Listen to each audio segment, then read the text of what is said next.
Hi everyone, and welcome back to the podcast. We are selling. My name's Lee Woodward, the author of the Complete Salesperson course. During some recent episodes, we've had some fantastic background, agents, and knowledge in the area of winning the fees you deserve. Karen Ritchies from WA gave us a chance of a great fee.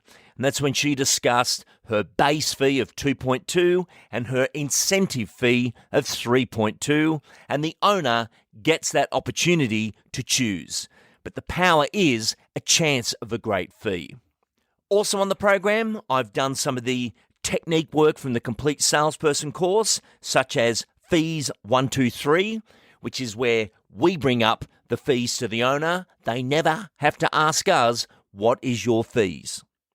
And fees, the topic of fees, is not just what you charge. It's actually, are you getting what you deserve? Or are you letting go funds? And when I say letting go funds, the less you charge, the more work and sales you have to do. And that comes into that break of work-life harmony or balance in your life, which means you're working so hard all the time, but if you're not being paid what you deserve, that's the question. It's not about charging a high fee, it's about charging a quality fee so you can sell less homes for better income. And many people may be concerned about my comment there, selling less homes for better income. Selling twice as many homes for half the money is exhausting, and you can't do your greatest work. I know when I first started speaking, I'd be speaking every day because I had to generate the money to pay the wages and keep the company running. Today, I get this opportunity of speaking 2, maybe 3 times a week, which means you get that time to breathe.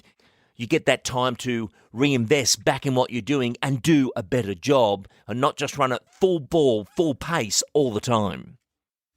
So to illustrate my point today, I'm going to bring in the number 1 salesperson of the Stone Real Estate Network, and number 1 by an enormous margin, and fees in the area of 3.5, 3.75 in the marketplace.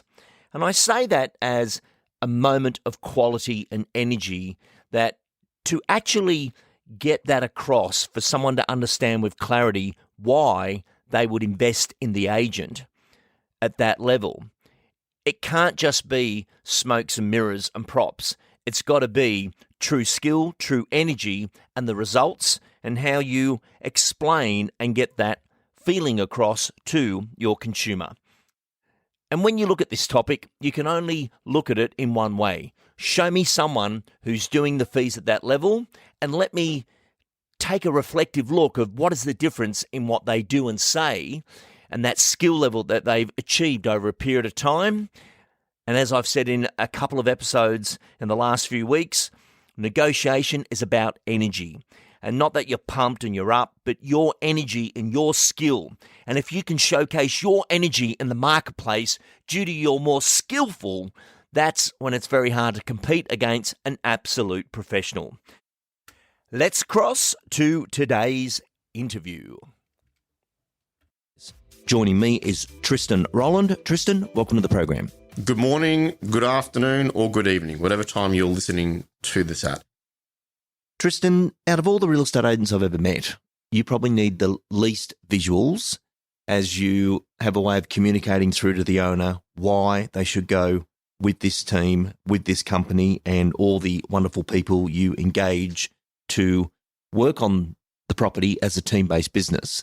If they list the property with you, there could be 10, 12 sets of hands that'll be touching the property, meaning the owner's making a decision for an approach than it is an agent. Take us into what you focus on in the listing conversation that you feel you want to get across to the owner, and then we'll look at the props and visuals that we have access to. But the most important part is, why are they selecting the team to look after them? I get asked this question all the time. How do you get such a high fee? How do you get such a high conversion rate? Part of it is really being like the anti-agent. Like I'm very against the grain of what most of the industry is. And the problem is most people go, I want to be like an agent with a 3-piece suit wearing da-da-da. People hate that. it's one of those things where for me, I look at it and I go, okay, if I'm going to go into a meeting, I'm not going there with, I want to get the listing because it's good for my career. Or I want to get this. I'm about the people. I actually will walk away from stock if I don't like the people or I don't like the result that they're going to be on track to get. I sometimes look at it and go, this is going to be a train wreck and I don't want to be part of this. I've walked away from a lot of stock, You talk about the lack of props and visuals at a presentation. I literally listed one last week and it was really funny. She said, just an appraisal. And I made a mistake that I very rarely make, which Samantha said, do you need a pack? And I said, no. I sat there with her for 2 hours and I didn't have a single prop in front of me. I just had a cup of coffee and she's a widow and we just talked. And she's like, it's yours. Get the paperwork sent across to me this afternoon. Because she said, I know you're high energy and you like that ADD brain. She said, but I just had your absolute undivided attention and you just listened to everything I said. And you can hear versus listening, And I said, yeah, because I get it. And it was important. But she knew that my passion and my conviction was aligned with her and her life and what that money means for her. I can see agents that know all the right things to say, but they don't mean it. I say to my 17-year-old when he gets mouthy, you can either say sorry or you can be sorry. Yeah, there's two different things, right? Like say sorry to your sibling, right? Or get punished and be sorry, right? It's something you can say you care or you can show you care, right? And so if the vendor, for all the props and all the wonderful stuff, if they go, if you're just going through the motions here, blah, blah, blah, blah, blah, blah, press hard 3 times, they won't gel with the agent. Whereas they go, what would this mean to you if I got an extra $100,000? You have no idea. No, I actually do. And one of my favorite stories I tell people when I list a property is on my 3rd sale ever.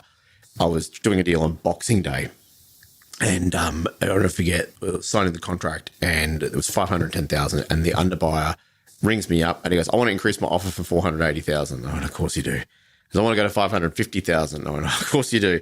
He goes, but I'm back up at Toowoomba. And I went, of course you are. And back then we weren't allowed to email or fax contracts back in the olden times, And so I had to drive to Toowoomba and back to get this contract signed. And my vendor's like, nah, Tristan, just do the deal. It's $510. I'm like, it's $40,000. $40,000. Like a ring yellow cab. Sanjay, gone. Bang, gone. I'll do it. I'll take $10,000 of the 40. I'm happy. So I'm going. Drove up there, one initial, drive back. And the vendor said, you don't have to do that. I said, I know. But see, the thing is, on Easter Sunday the next year, he rang me and he said, hey, mate, I really appreciate you going for that drive now. Heather's really sick. And that extra $40,000 is going to come in really handy. We're going overseas to get treatment for her. Now, she's still alive 19 years later because I went for that drive. He's probably sent me 72 listings. And I was hoping, look, this week it's a new car. Next week it's a trip overseas. But every so often, someone's spouse being alive will because you got off your backside and did your damn job. So I say to anybody in my team, don't come into my team thinking this is just racking and stacking houses and $1 million agent rubbish. And, this is about you can either fundamentally improve someone's life or destroy it in a matter of hours. What we take to our listings is tools to allow us to do our job and to educate the vendor. That's what about it's educating. Here is the process. I don't want to say authoritative, but I kind of am in the process where they're not going to be going, this is how we want it to be run. Sometimes have you got any idea how you'd like to do it? You sold before, never don't auction it. All right, no worries. But especially in the areas where we're quite dominant, they go, how do you do it? It's like, how's the magic happen? They go, great. This is what we're going to do. This is what we do, which works out routinely for records, etc., and explaining the how. And, understand in the team, I don't put myself on a pedestal when I pitch to a vendor. I jokingly say all the time, we are like an orchestra. We all play different instruments that are equally as important as each other. I am the drums. I'm the loudest person in the team. Absolutely no doubt. Together, we make beautiful music.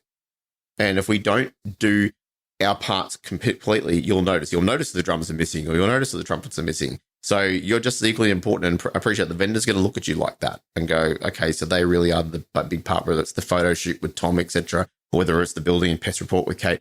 Everyone's doing something equally important. And we're all specialists in our zones. I say to people, Samantha can get done more in 1 hour of admin than I can get done in a week. I'm proudly Queensland's worst admin person. If you're great at admin, you do OCD for sales. And if you're great at sales, you do ADD for admin. It's a completely different brain scheme. So we are a team and we're going to explain what everybody throughout that process, and that's the key word, process, does from start to finish. Take us into that process. If I was the owner and you are explaining to me what's going to happen, how does it roll? Take me through that. They're the biggest things I open up with is, the secret to my success. I don't think I know everything. And the secret to my continued success, the work of my wife. So I get hourly reminder that I don't know everything. And I have a bit of a joke about that. But as nothing like being a top agent and then getting cut down a couple of pegs and brought back to reality by working with your wife. And it's good because she keeps you humble. And that's the key, is humble. If you go in there with the 6 shooters and acting like a big deal, they will be repelled by that. But it's that process of here's what we do and this is how we do it. And this is really, really important. So, Mr. Vendor, one of the reasons we break records all the time is we don't think we know everything. We have an idea, but that's it. But if someone's paying us $200,000, we ain't going to stop them, right? We're selling my old man's house for 25% more than the local experts thought possible. This shows that they had already decided it wasn't worth any more. They condemned it to death, Maybe if a doctor goes, oh, you're a 10% chance of being alive. I kind of like 10%. 10%'s like pretty good. Let's book up surgery. My cousin's a cardiologist. He said it all the time. If he treated patients like agents treat property prices, half the patients would be dead.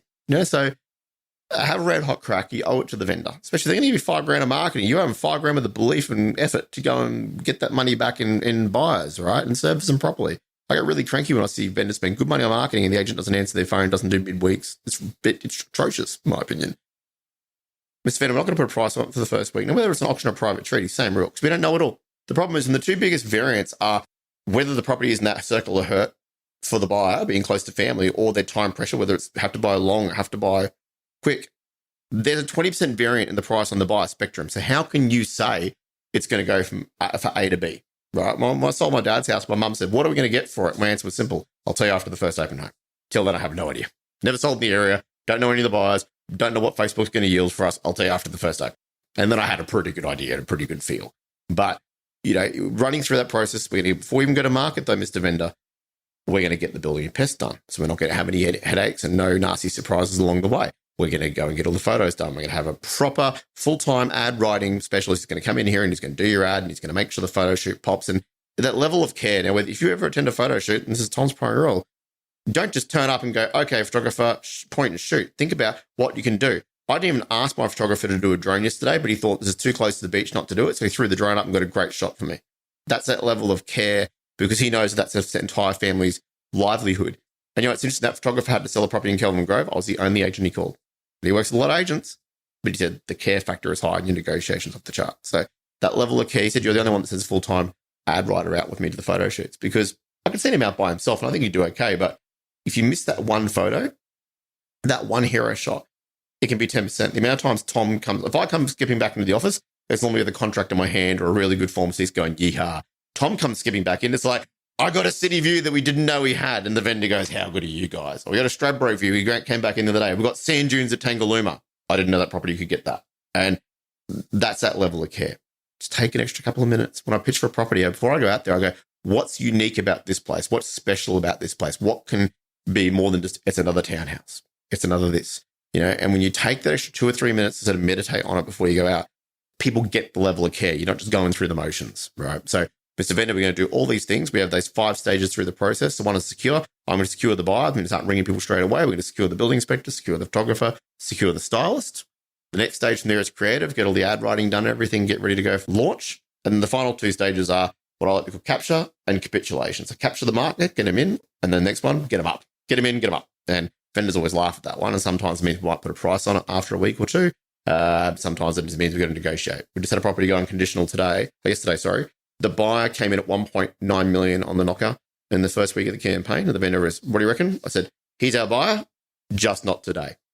And then 3 weeks later, I got an email from him going, I'm ready to negotiate. And he paid $2,050,000. And the vendor's like, wow, you called that weeks ago. And I said, yeah, I did. And he said, how do you know? And I said, well, you just don't know until you go out there and ask the question in the market. But his connection was there, circle of hurt. But financially, he just hadn't missed out enough yet. A bit like grand final, you got to lose one to want one bad enough. And I said, he'll circle back, but there's nothing like that house out there. And because I didn't buckle, and a lot of buyers, I think they really rely on the agent to turn on the vendor and be up the vendor. When you don't buckle, they go, well, I've got no choice here but to come up, do I? So running that vendor through that process and how everybody contributes is really, really important. What I really love is neutral evidence, right? And I love that saying, 84% of statistics are made up. I see a lot of skew statistics, and I have found that the market and just in general, people have just gone blah, blah, blah, blah, blah. They just ignore them. They go, yeah, that's your stone statistic or your Ray White statistic or your place statistic. Everyone's got great stats that make them look really good, right? It's like I'm number one agent in the area that starts with S and happens to be independent and located in the main road. Like, there's all these little things. I love realestate.com statistics because there is nowhere to hide because they are the neutral stomping ground for everybody, and their traffic reports are devastating. And we take in a market insights, it's called report. So our last one that we took, We had 9,461 buyer inquiries in 6 months. The market average for Queensland is 461. In our area, and I said, ask people to bring that report in, and they're sitting at like 1,000, maybe 200,000, 22,000, maybe more, max. I don't know. Every vendor has said to me, no one's coming over 2,000, right? And I was like, well, no wonder they got time to cold call. They've got no buyers to ring back. I couldn't imagine cold calling. I'm struggling to get back to all the buyers in a day some days, right? Because we're getting all these extra inquiries through social media, etc. But when I show them here, see this blue bar up here? This is us. See this really depressing dotted grey line down there? That's everybody else's traffic. This is not me saying, this is realestate.com. They're like the referee. They got the field. They're just going, this is everyone.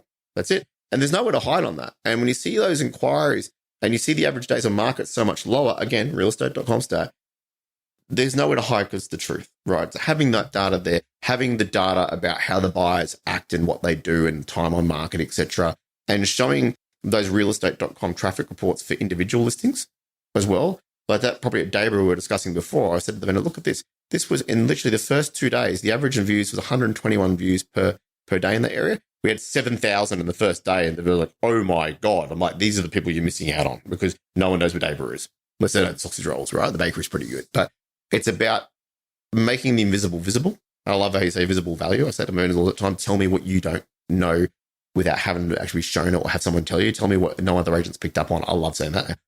Really? I had a vendor once hug me at an appraisal.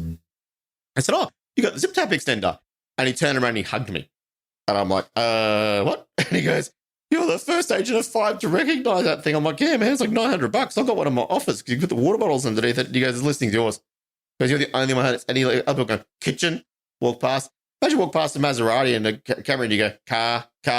There's a bit of a difference, right? So when people have invested a whole week's pay packet into a tap extender, acknowledge it, right? And if you can't articulate that value to the vendor, you've shown them you can't articulate that value to the buyer, right? You almost got to sell the property back to the vendor to show them that you can sell it to the buyer. And it's amazing how people don't connect that dot. So, yeah, we have those different props, the marketing schedule, obviously, but really how each individual marketing platform works and the value in doing that. And it's value. Like vendor paid advertising, I really hate that term. It should be just called invested advertising or invested marketing, or in my opinion, success amplification. You're going to sell it anyway. How awesome do you want to sell it? Do you want to sell it okay, or do you want to sell it oh yay? Right? Like, that's all up to you. I say, do you do realestate.com regardless? Yep, great, awesome. How much you spend on socials is the difference between, oh, Jesus Christ versus, oh, Jesus Christ. You know, it's I put $5,000 on my old man's house, and their house is worth a third of what your place is. And they go, really? Yeah. And they go, what's the difference between $5,000 and $1,000? Pretty much guaranteed number one in Australia and probably an all-time suburb record versus probably a street record. Well, to break the suburb record, I'd have to get extra $100,000. Not bad return on $5,000, is it? Yeah, that's we got $110,000 back on our 5. So it's explaining the why, but when you've got that passion, the belief, and the key is belief, right? You know, if the person doesn't believe in it, then the vendor will not invest in it. You know, that's the reality. I think most agents don't care. You know, what's an extra $100,000 for me is, you know, commission $2,000 for charging 2%. No, it's about 30 listings when that vendor thinks you're the llama's pajamas. So we take all those tools, always take a Form 6 with us, all the information about smoke alarms, pool forms. It is crazy how many agents go, oh, this is insane. And this is in general to me. People go, oh, I spoke to 3 other agents. They said I don't have to get a pool certificate done to sell it. That is technically correct. And they go, okay, yeah. But it's fundamentally stupid because the minute you go on the market, the state government watches all listings coming on the market and they say, okay, cool, thanks for going on the market. That one, here's your fine. They go, what? Because you're not allowed to have no pool certificate now. You must have one. The grace period ended back in 2015, I think it was. You can technically sell without it, right? But the point is that the government at any point can knock on your door and go, here's a $1,000 fine, we'll be back next week. And people go, really? Is that the agent you want to be working with where they're going, I'm okay exposing you $1,000 a week? It must be available at settlement unless the buyer signed off on the Forms 36, which sets out in the essential terms of the contract at the moment. But the other thing as well is that why not just get it done? Because the buyer's going to penalise you. We've got a pool safety inspector. We've got stylists. I pay for a stylist to go out. People say, why do you do that? Because the amount of times she goes, sticks in a vase, this, and, you know, do that, and explain that process for her details with me as well. People go, well, why would you pay for the stylist? Because the other ones don't charge a consult because they're marking up their package by $3,000 anyway to make the money there. And normally agent gets, we get her through, and sometimes she just rearranges a lounge and it makes a whole difference to the property. But if it means $100,000 difference to the outcome, why not? So there's so many little elements that make up the big mosaic of that success. But we run that through. And if people say you're the only one that had that organizational stuff. And again, I don't have to read from a booklet to explain this after doing this in 19 years. It's muscle memory to me. Whereas a lot of agents say, and this is this, and then we do the auction, I think, and I don't know who the auctioneer is, but there's so much wobble in the voice. People go, you're saying it, but you ain't feeling it, or you're not believing it, so that conviction. I say to my guys, if you talk to anybody about anything, you want to know it back to front, upside down, front to back. Otherwise, you just look silly when someone throws a question and you go, the minute there's a hesitation, all convictions out the window. No matter what you say next, it's made up. Tristan, very powerful, and we can see, or we can hear very clearly how this is all coming about. There's still this discrepancy on fees of 3.75 or around that number, and the competitors coming in at 2.2. How is that argument processed in your mind? Because we've just seen in the justification process of what you're saying, what you're doing. But even still, for our listener, they're like, how do you even get to that level? A combination of things. So when the fees got deregulated in Queensland back in 2014, I went, this is going to be really interesting. So we had an EBU. We were probably one of the first full people EBUs in Australia. Well, at least in Queensland anyway, we were. And it was funny, we came off your EBU day and we said, we're going to go hard. Like, we're not going 2 or 3, we're going to 4. And we were running at a very, very tight budget, almost really a loss for that year because we were capped at 2.5% plus GST back then. And we made a decision, if we do this delivery, our results will be so far and above, we won't ever miss a listing. We're building a business. We made that sacrifice. Then commission deregulated, and I always joke, we knew we were getting the 2 points. We get every listing we were going for. But I didn't know by how much the winning margin was, right? Yeah, the Broncos got the 2 points, but whether winning plus 30 or by 2 or a field goal. And anyway, I went straight to 3.5%, zero resistance. And I went, okay, wow. So we weren't just winning, we were winning by miles, right? And I could have never tested the depth of that win at the listing table. So we went to 3.7, and then we started getting a bit of pushback. I'm like, okay, good. Yeah, and then other agents dropped off. It's funny, they all went backwards. And I actually said to a lot of people, and I had developers say to me, it's interesting how many agents can't do maths because they go, we're still charging 2.5% like the old days. The problem is now it's inclusive of GST, not plus. So they're actually giving themselves a pay cut, but they couldn't even work a calculator to work that out. So they're actually, and it was 5% of the first 18,000. So the old fee works out to be 2.92%.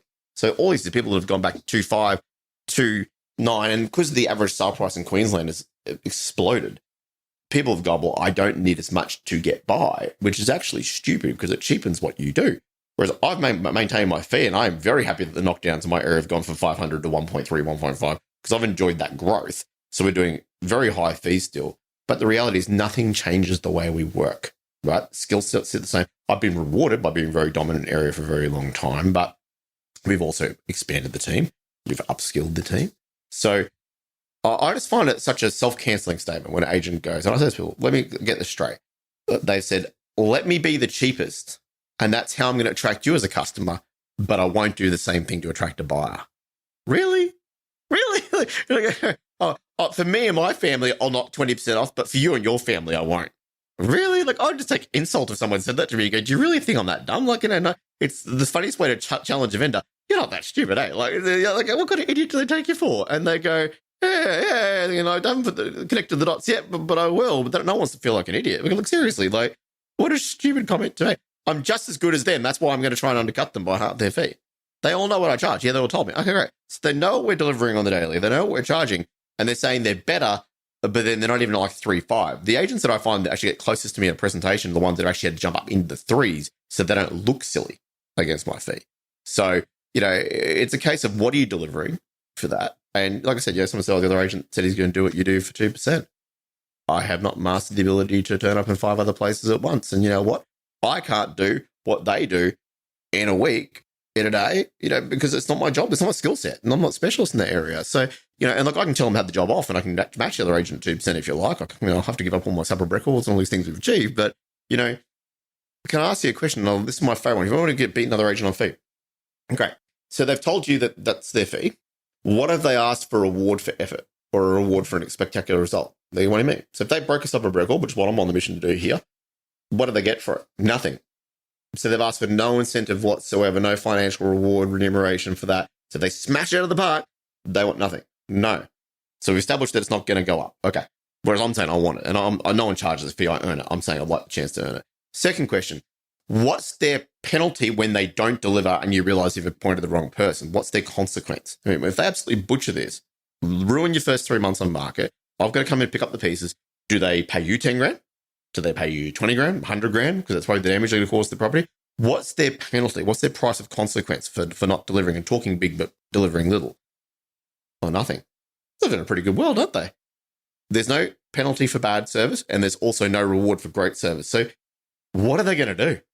Like, you wonder why agents like jellyfish and they just get washed around with the surf and what's happening every given day. I'm saying to you, hold me accountable to that fee and my team, and they don't work for free. Trust me, I've asked them. Right? So you're going to hold me to account. It's very hard to be measured at that metric if you're not willing to deliver on it. And I say this to anybody who joins my team. If you bring C grade to the business, one, the vendors will react to it because everybody else is bringing in A, right? It stands out very quickly. I've had people say, geez, I went from you guys to another agent after not listening to you, and you can feel your ears pop in the drop in service. It's a big drop. So yeah, it's really important to articulate what we do, but also, are they even going to have a go? And most of the time they're not, because they're not doing a tiered commission or anything like that. They just don't want to have a bar of it. So yeah, it's very important to articulate that early on.